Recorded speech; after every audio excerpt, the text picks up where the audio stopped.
Whenever you see the charging system service now warning, a lot of mechanics will quickly get the codes and tell you that the problem is with the alternator since they see the codes for the voltage regulator. Well, I wouldn't jump into buying the new $500 alternator in this case because Ford alternators are quite reliable and don't tend to get problems till they reach very high mileage. In most cases, you will see this charging system warning when there are issues with the battery or alternator connections or wiring, the BMS sensor mounted on the negative terminal, or the battery itself is too weak to get the proper charging. So before you invest in any further inspections and repairs, you may try several DIY things. First of all, give your battery connections the twist check. If you can move them with your hand, it means the connections are loose. Just tighten the bolts and see what happens. Also, track down the ground wire from the negative terminal.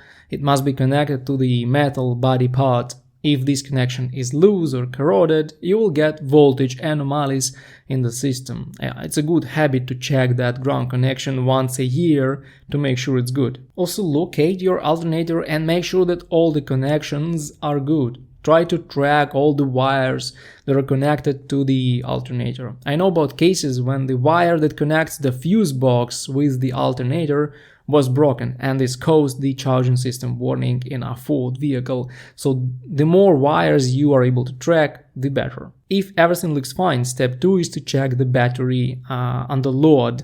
You may potentially do this with a multimeter, but in modern cars it's pretty tricky. So I would get a load tester or just take the battery to a good car battery store and let them check it with their equipment. If the battery drops voltage under load, it should be at least charged properly, or if it's quite old, it makes sense to replace the battery and see if this fixes your problem. Then there is another relatively cheap thing you may try.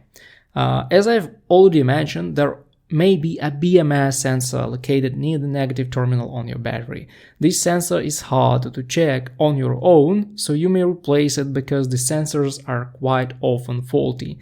The price of the OEM sensor is $50 to $100 depending on the model, and it's easy to replace it. Other than that, there may be issues with the BCM since it monitors voltage and battery health in your car, and there may be problems with the alternators, especially if the car has high mileage on it.